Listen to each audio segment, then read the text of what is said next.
Ya, chicos. Ok, vamos a empezar con el tema de equilibrio ácido-base, acidosis y alcalosis metabólica. Ok, hagan el pretest, please. Ahí está el código QR y también les he pasado por el chat. Y vamos a hablar, pues, sobre esto. Ok, para hablar sobre la alcalosis y la acidosis metabólica, tenemos que entender que aunque lo que habíamos hablado antes, ¿no? Sobre la homeostasis de nuestro organismo, ¿ok? De nuestro medio interno. Para que exista esta homeostasis en fisiología, pues tenemos que entender el equilibrio ácido y base, ¿ok? Estos mecanismos de alguna manera ocurren en caso nuestro cuerpo no esté funcionando de una manera normal, por así decirlo. ¿Ok? Entonces, cuando hablamos de este equilibrio ácido-base, tenemos que hablar sobre la homeostasis de ion hidrógeno, de hidrógeno, ¿ok? Entonces, diremos que los ingresos versus la producción de hidrogeniones va a ser pues la resultante de del metabolismo y esto va a dar igual a la eliminación que vamos a tener. ¿Ok? ¿Cómo es esto? No entiendo bien. Ok. Cuando nosotros, creo que vamos a poner, ok, vale, ok. Cuando nosotros, hablamos sobre la cantidad de hidrogeniones que tenemos en el cuerpo, es pequeño, ¿vale? Pero o sus variaciones pueden producir, pues, grandes cambios en nuestro organismo, ¿ok? Entonces, por ejemplo, aquí vemos cómo, cómo pues el ácido y base, ¿no? Por ejemplo, aquí vemos una sustancia ácida, las sustancias ácidas y las sustancias base que tenemos. ¿Ok? El ácido son sustancias que pueden donar hidrógenos. ¿Por qué? Porque tienen hidrógenos, pues no en su composición, mire, hidrógeno, hidrógeno, hidrógeno, hidrógeno. ¿Ok? Sin embargo, la base son sustancias que pueden aceptar este hidrogenión, ¿ok? ¿Por qué? Porque de alguna manera esas propiedades que son independientemente de sus cargas, ¿ok? Entonces ellos pueden aceptar hidrogenio, ¿ok? Entonces, por ejemplo, tenemos aquí al ácido carbono, ¿ok? Pero cuando acepta este hidrogenio, ¿ok? Cuando es una base, tenemos al bicarbonato más un hidrogenión, ¿ok? Entonces, eh, así de alguna manera, pues, podemos ver cuál es ácido o base, ¿ok? Lo pueden diferenciar, ¿ok? Pero acá vemos, pues, una escala que creo que nos han ido enseñando desde pequeñitos, que es la escala del pH, ¿no? Neutro, cuando es ácido y cuando es alcalino, ¿no? Mira, rango normal del pH, rango normal que van a encontrar y nunca se tienen que olvidar es 7,4, ¿ok?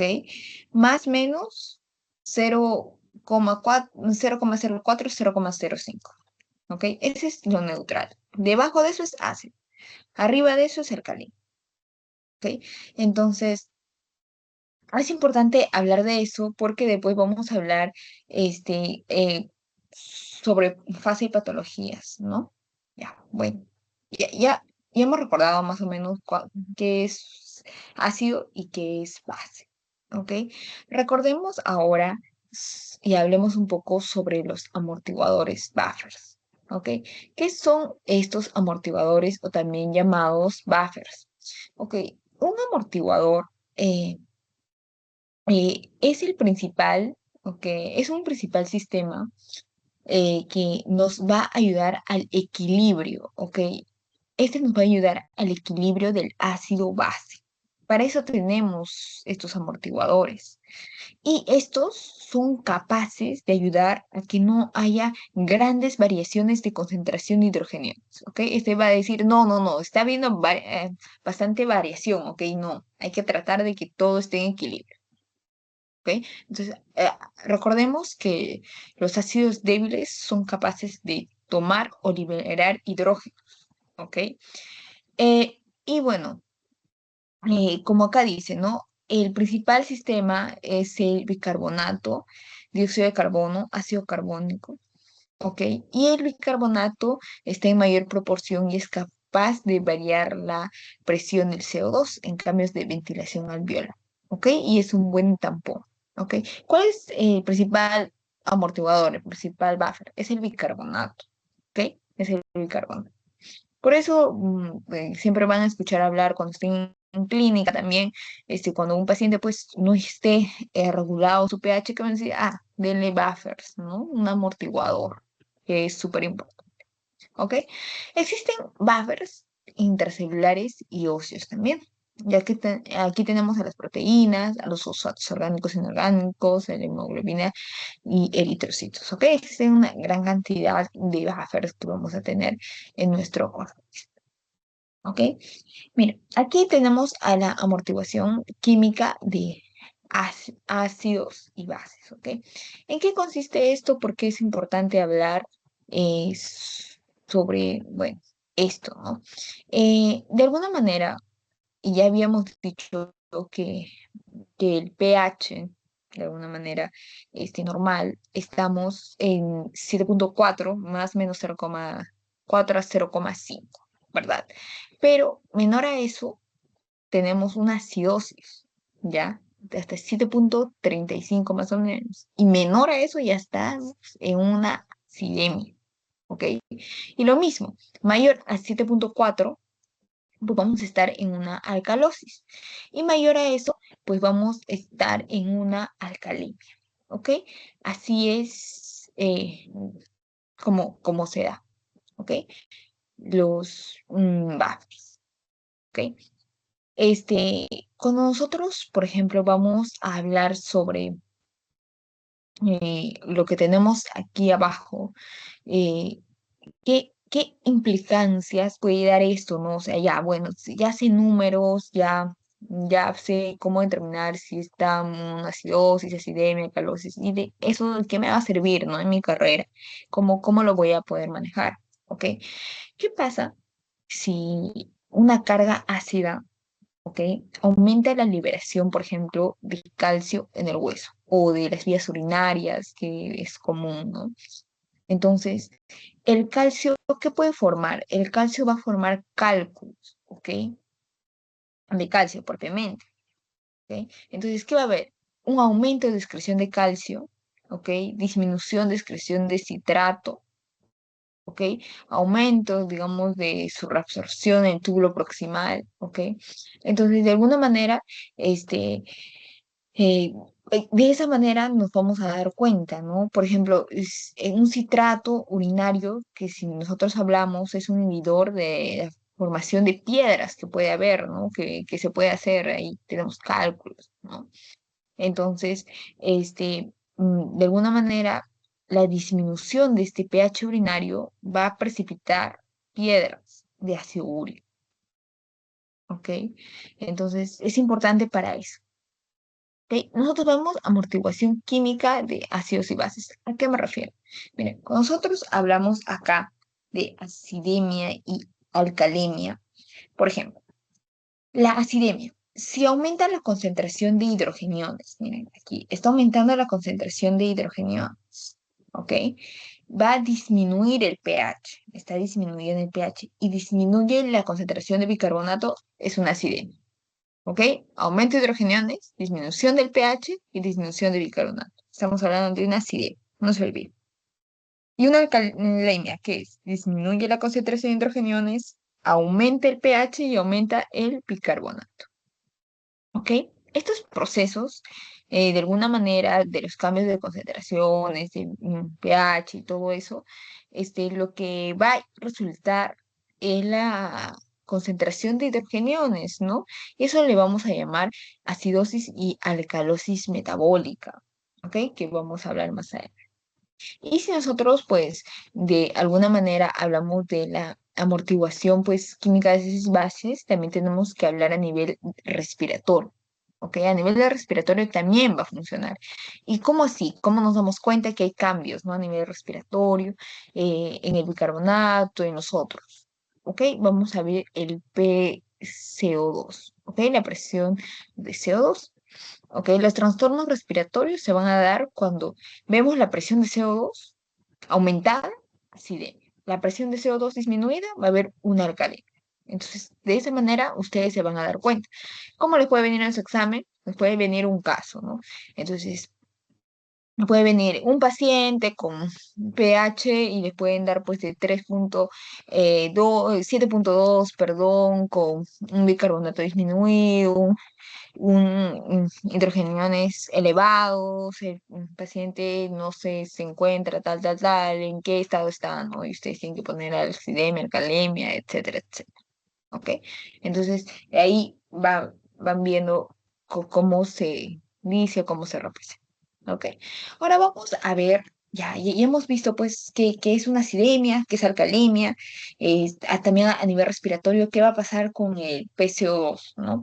Y ahora vamos a ver pues las respuestas homeostáticas, o sea, ¿qué va a pasar? Nuestro cuerpo siempre quiere estar en equilibrio, siempre nuestro cuerpo va a decir, ok, vamos a estar estables, tenemos que estar estables. Y cómo reacciona nuestro cuerpo a estas cargas que no están bien, ¿no? A estas cargas de ácido y base, ¿ok?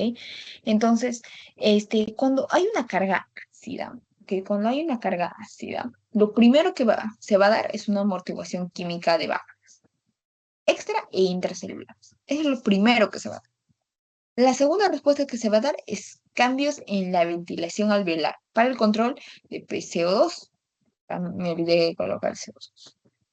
PCO2. ¿Ok? Ok, ya estamos cumpliendo esto, ¿verdad? Bien, sigue una secuencia. Y por último viene la alteración ya de la excreción renal de hidrogeniones para regular la concentración de ¿qué? Del bicarbonato plasmático. ¿Ok? Entonces, de alguna manera, lo que vamos a hacer en la homeostasis es tratar que esto no se eleve o se disminuya en cada uno de los rangos, ¿no? ¿Ok? Recordemos que, por ejemplo, el pH a nivel interno en la célula intracelular, por ejemplo, tiene que ver bastante con una actividad metabólica, tiene que ver con la cantidad de ingestión de carbonato, de grasa, ¿ok? De una perfusión tisular, de un consumo de oxígeno que nosotros vamos a tener en nuestro cuerpo y tienen que ser adecuados a nivel fisiológico. ¿Ok? Y recordemos que también hay gran cantidad de amortiguación de células, ¿ok? Vamos a tener una gran cantidad de acidemia como de alcalemia, pues, ¿no? Y nuestro cuerpo siempre está tratando de estar en homeostasis, ¿ok? Entonces, esa es la respuesta homeostática a cargas ácidas, ¿ok? En su teoría, no sé si ahora les han dado esta, este cuadro, esta imagen que habla sobre la compensación, ay, perdón, de respiratoria de excreción renal en una carga ácida. ¿Ok? ¿A qué nos referimos cuando hablamos de esto? ¿Ok? ¿A qué nos referimos? Vamos a ver. En este gráfico, miren, como ven, vamos a ver el tiempo en que sale la respuesta para una carga ácida. ¿Ok? Ya sabemos que primero va a responder a los buffers. ¿Ok? Primero siempre responde a los buffers, como habíamos dicho antes, extracelulares. Luego al buffer intracelular. ¿Ok? Primero buffer extracelular, buffer intracelular. Después de eso, la respuesta se va agotando, ¿no? ¿Y qué va a pasar? Mira, en las primeras 4 horas, por acá, ya se va agotando, ¿ya? Respuestas en 4 horas ya se va agotando. ¿Ok? ¿Y qué va a pasar? Luego que ya responde a los buffer intra y extracelular, lo que va a pasar es que luego van a responder alrededor de, de 2 horas más, puede llegar hasta las 12 horas, el buffer intracelular, ¿ok? Para que haya una compensación, ¿ok? Y después viene la respuesta ya respiratoria, ¿ok? Más o menos empieza 1, 2 horas después, ¿ok? De haber iniciado una carga ácida, ¿ok? Y eso va a demorar en pasar, mira, va a demorar como 24 horas, ¿ok? Va a demorar 24 horas. Y pasadas 6 a 10 horas, lo que eh, se va a empezar a dar es la excreción renal. ¿Ok? ¿Por qué se da esa excreción renal? Porque de alguna manera nos va a ayudar, ¿no? A que exista esta compensación y, y esta va a ser más prolongada, va a haber mucho más tiempo, o sea, se va a demorar más. ¿Y por qué? Porque se va a tardar en regular finalmente toda la carga ácida que es de manera crónica, que va a existir en nuestro organismo, ¿ok? Se puede demorar demasiado tiempo. Mira, aquí han puesto hasta 72 horas, se puede demorar, imagínense, hasta una semana, ¿ok? En convencer. Esto es lo mismo que acá. Primero se da amortiguación química de buffer, intracelulares y extracelulares. En las primeras que 4 o 6 horas, ¿ok? En las 12 horas se da una compensación respiratoria, ¿ok? Ya, después de haber iniciado la carga ácida, se va a dar pasadas las 24 horas. Después de eso, pasadas 6 a 10 horas, empieza el aumento de la excreción renal de hidrogeniones, ¿no? Y por último, estos hidrogeniones, ¿para qué? Para regular la concentración de bicarbonato plasmático. Así se da la compensación respiratoria y la excreción renal de una carga ácida de varias, ¿ok? ¿Y cómo se da la compensación respiratoria? Es una buena pregunta, la verdad. Una compensación respiratoria, primero lo que vamos a tener es una acidosis metabólica, ¿ok? Mm, Cuando hay una acidosis metabólica, lo que pasa es que hay una quimiorreceptores de la respiración, ¿ok? Estos quimiorreceptores de esta respiración va a ocasionar aumento de ventilación alveolar, ¿ok? Un aumento de ventilación alveolar. Lo normal es de 5 litros por minuto, ¿ok? Y bueno, de alguna manera, pues empieza al cabo de 1 o 2 horas y llega a un máximo de 12 a 24 horas que va a empezar esto. ¿Ok? Y cuando la acidemia ya es demasiado grave, esta ventilación alveolar va a alcanzar a 30 litros por minuto, más o menos. Y ahí es donde se va a evidenciar la respiración de Kussmaul. ¿Ok? ¿Qué es la respiración de Kussmaul? Que parece que el paciente tuviera insuficiencia respiratoria. ¿Ok? Y empieza a respirar pues como si tuviera esta, ¿no? Pero lo que tiene solo es una acidosis metabólica severa que está teniendo este paciente, ¿ok? Entonces, esta persona pues va a empezar a reaccionar de esa manera. Ahora, ¿qué pasa? ¿Qué pasa con una persona que tiene alcalosis metabólica? Ya lo contrario, alcalosis, ¿ya? Exacto, metabólica. ¿Qué pasa con esta persona que tiene una alcalosis metabólica? Hay un aumento también en la concentración de bicarbonato, ¿ok? Tenemos un aumento del pH, ¿ok? De alguna manera, y esto va a estar sensado por quimiorreceptores centrales, ¿ok? Aquí va a haber quimiorreceptores centrales, Carlos, quimiorreceptores centrales. Y lo que va a pasar aquí es entonces, va a disminuir la ventilación alveolar, ¿ok?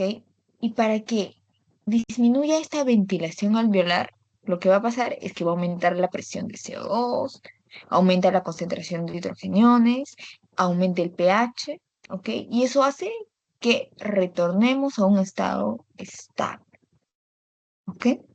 Vamos a retornar a un estado estable. Entonces, de esta manera se da una compensación respiratoria en acidosis metabólica y en una alcalosis metabólica propiamente dicho. ¿Ok? Les puede venir la alcalosis metabólica, quimiorreceptores de la respiración, y la alcalosis metabólica son los quimiorreceptores centrales. ¿ok? Miren, aquí les hice esto, que creo que es bonito, que habla sobre la excreción renal de hidrogeniones, ¿ok? Cuando nosotros hablamos sobre esta excreción renal de hidrogeniones, mira, recordemos esto. El riñón, de alguna manera, va a eliminar de 50 a 100 mil equivalentes de ácido, no carbón, ¿ok? Derivado del metabolismo de las proteínas que ¿ok? De ahí va a haber un mecanismo de secreción de hidrogeniones, ¿ok? ¿Por dónde se va a ir? Por el túbulo proximal, el ascendente, gruesa de Henle que va a haber. ¿Y qué va a pasar aquí? Va a haber un intercambio de sodio e hidrógeno, ¿ok? Y en el túbulo colector, la bomba eh, ATPasa, ¿ok? Que lo que va a hacer es consumir energía, ¿ok? Ya, ese es el mecanismo de secreción. Después, los hidrogeniones, de alguna manera, antes de su excreción, porque no se va a eliminar libremente, se tampona en la luz tubular. ¿Eso qué quiere decir? Que los principales amortiguadores en la orina, mira, ¿quiénes son? El fosfato, el amoníaco, que se convierte en amonio después, y la creatinina, ¿ok? No se elimina, ¿ok? Después de eso, va a haber una reabsorción de bicarbonato. Todo el bicarbonato filtrado debe de reabsorberse. ¿Y esto por qué? ¿Por qué se tiene que resolver? Porque va a permitir que la excreción sea neta de ácido, ¿ok? Si se pierde bicarbonato por ahí, va a aumentar la acidez en sangre y eso nosotros no queremos. Todo se tiene que filtrar. Y de ahí va a haber una regulación de una excreción ácida. ¿Eso qué quiere decir? Que el pH extracelular, el pH fuera de la célula, va a disminuir, ¿no? El pH activa la eliminación de hidrogeniones y restablece el equilibrio ácido-base, ¿ok? Y hay factores que alteran la excreción de ácidos, ¿ok?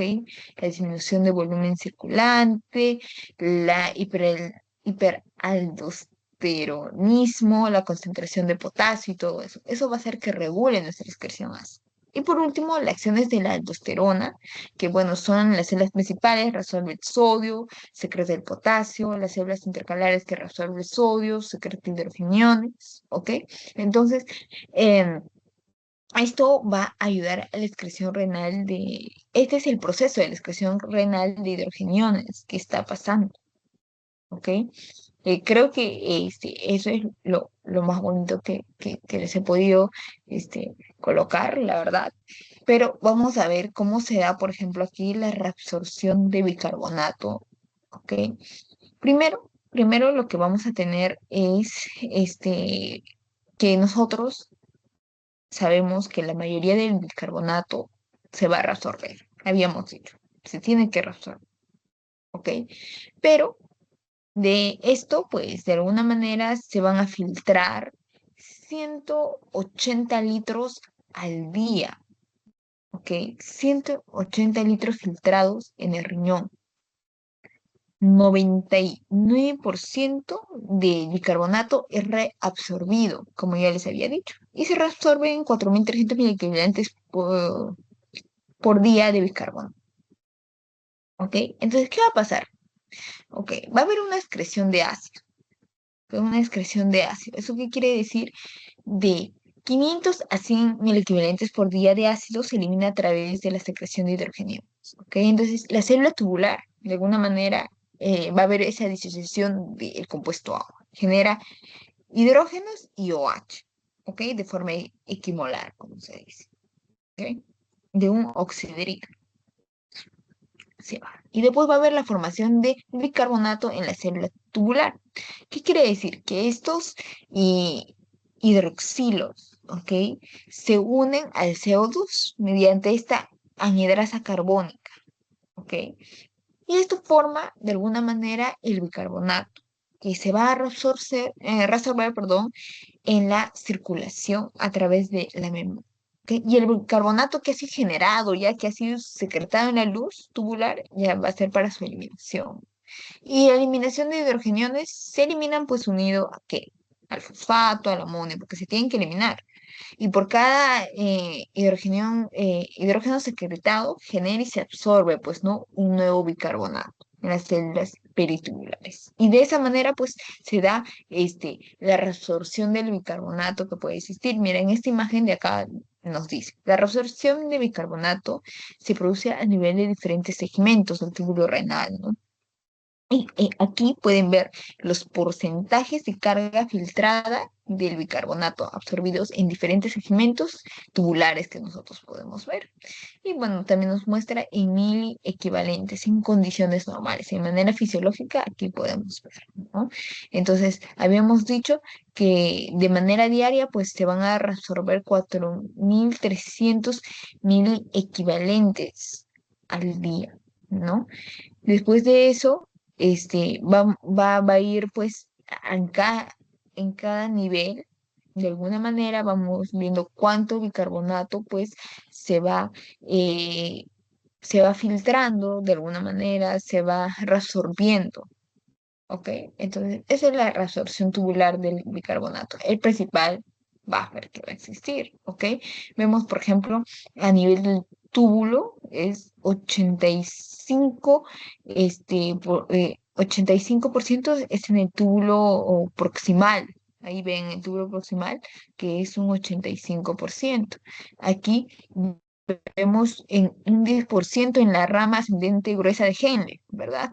Y de ahí en el túbulo colector, pues un 4,9, ¿no? Mire que el porcentaje, ¿no? Y también pueden ver acá de mil equivalentes al día que va a existir. ¿Ok? Recordemos también la regulación renal en acidosis y alcalosis.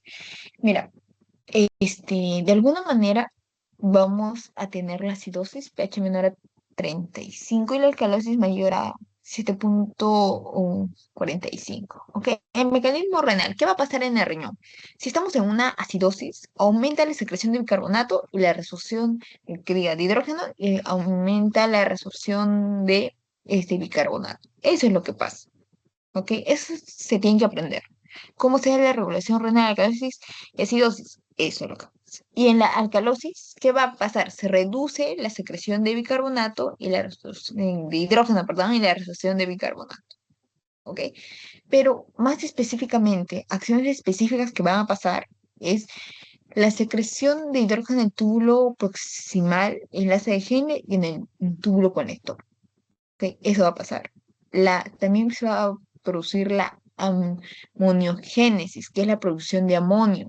¿Y eso para qué nos va a permitir? Para excretar hidrógeno de forma tamponada, ¿no? Como ya les había dicho más anteriormente, ¿no? También la resorción de bicarbonato ya filtrado, la generación de un nuevo bicarbonato a partir de esta secreción, ¿no? De hidrógenos.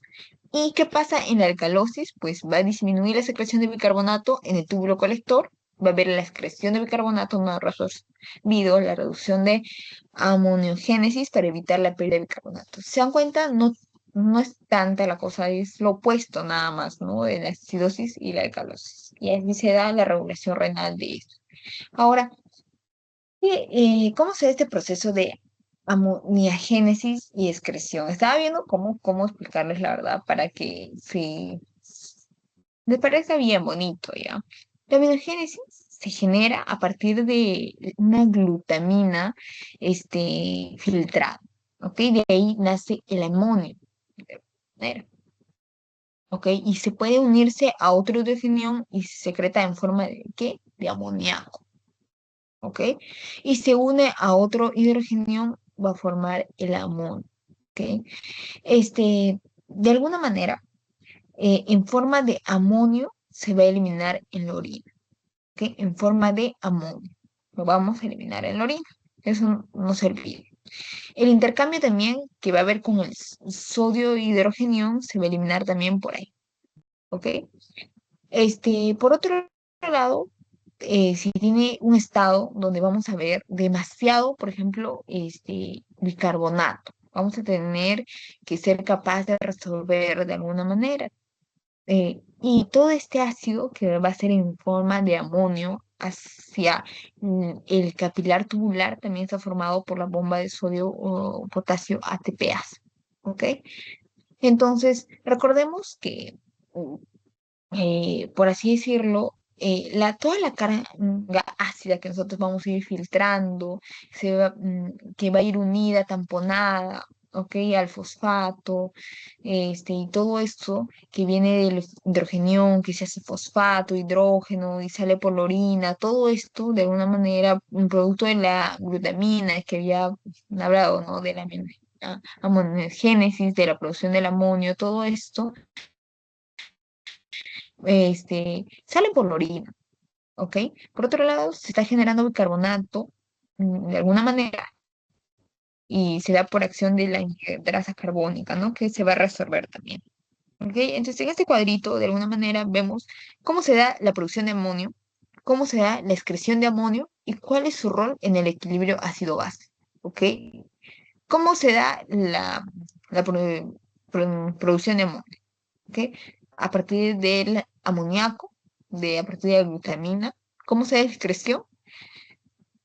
El amoníaco se combina con hidrógeno en la luz tubular para formar amonio y es eliminado ¿por quién? Por la orina. ¿Y cuál es su rol? La aminogénesis ayuda a eliminar hidrogeniones y genera bicarbonato, constituyendo el equilibrio ácido-base.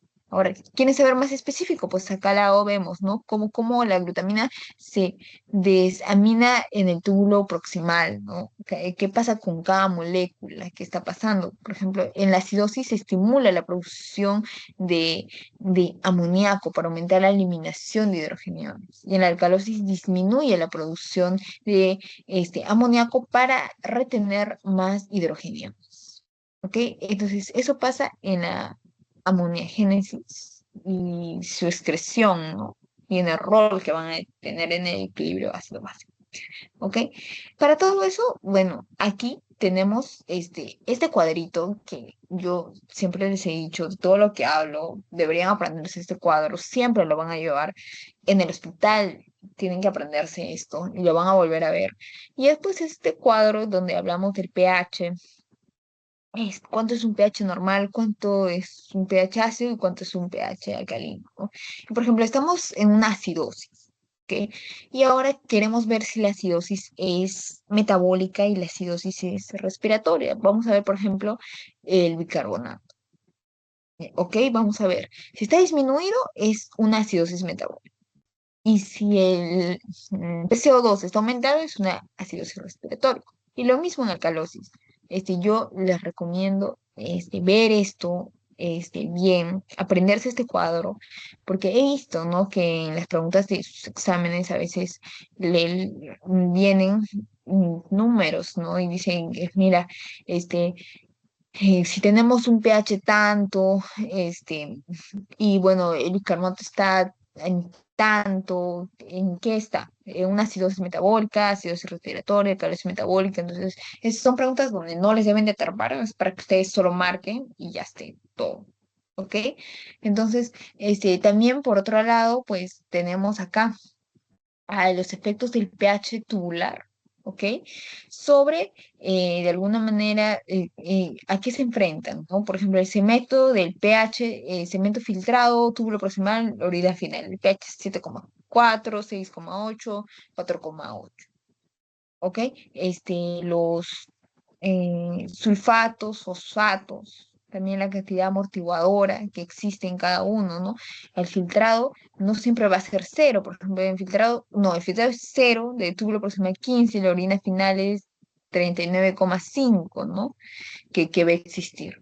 Y ahora, otro cuadro que siempre les viene en sus exámenes, estos son los factores que van a modificar. Este cuadro que esté en el Guyton también, son los factores que van a modificar y aumentar la secreción de hidrogeniones, ¿no? Y aumentan la resolución de bicarbonato, en la presión de CO2. O sea, si hay acidosis respiratoria, ¿qué va a pasar? ¿No? Si hay ¿qué pasa si aumentan los hidrogeniones, disminuye el bicarbonato, si hay disminución de líquido, etcétera, etcétera, etcétera?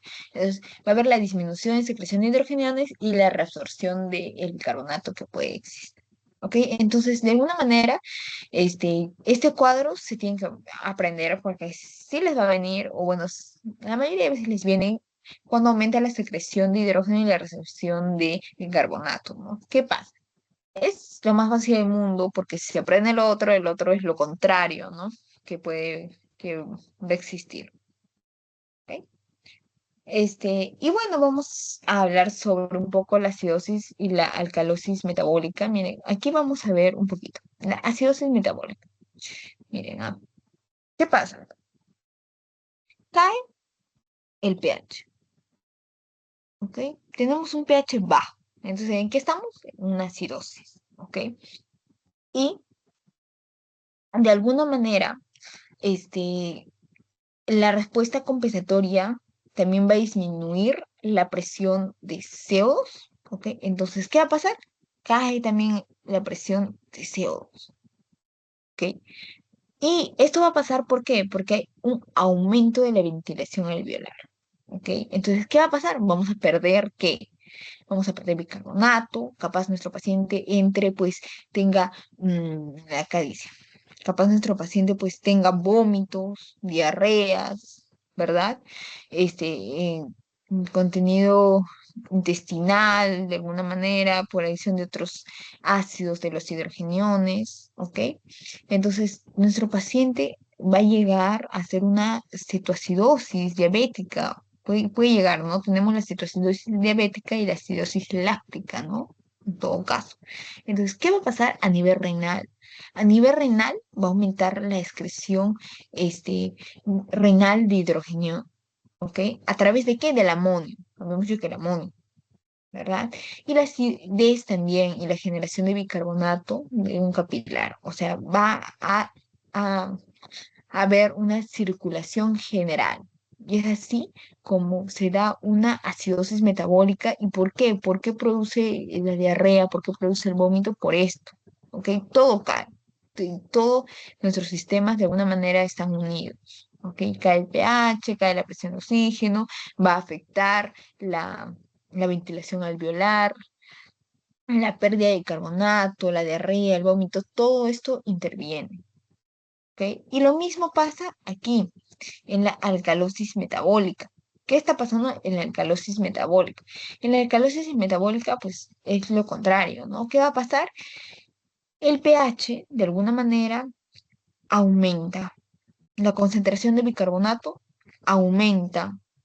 La presión de CO2 aumenta. Entonces, todo esto va a aumentar, pues, ¿no? Va a aumentar, va a aumentar. ¿Y qué va a pasar cuando, por ejemplo, aquí nos ponían un ejemplo cuando nosotros, si estamos en una alcalosis metabólica y consumimos fármacos alcalinos, ¿no? Hay ingestión de fármacos alcalinos, vamos a vomitar contenido gástrico, ¿no? Con pérdida de ácido, ¿ok? Vamos, de alguna manera, pues tenemos acción de aldosterona, angiotensina 2 que retiene el bicarbonato, porque de alguna manera, ¿qué queremos que ocurra? Una disminución de la presión arterial, disminución del volumen circular efectivo, ¿no? Y bueno, cuando se usa diuréticos de ASA, por ejemplo, la furosemida y todo eso también van, intervienen, ¿no? Intervienen aquí. ¿Ok? Entonces, así se da una alcalosis metabólica, ¿ya? ¿Qué pasa? ¿Qué pasa si nosotros estamos ante estos dos? Una acidosis metabólica, alcalosis metabólica, ven a su paciente y dice, ah, no, mi paciente está en esto. Tenemos que hacer una compensación renal y respiratoria, ¿ok? ¿Qué, ¿A qué se refiere esto? ¿Ok? Vamos a ver cómo vamos a manejar a nuestro paciente y cómo vamos a ver y cómo vamos a interpretar. Para esto, ustedes cuando entran al hospital, pues van a pedir un AGA, ¿no? Para ver todo esto. Y les va a mostrar valores y ustedes van a ver, ¿qué le tengo que dar? ¿Qué tengo que hacer para que manejar, compensar a mi paciente? ¿Ok? Por ejemplo, en la acidosis metabólica, por cada equivalente de bicarbonato que disminuye, va a disminuir la presión de CO2 en 1,2. ¿Ok? Ahí. Esa es una respuesta compensatoria. En la alcalosis metabólica, por ejemplo, por cada bicarbonato que aumenta, que ahí ven, cada bicarbonato, pues aumenta también la presión de CO2 en 0,7.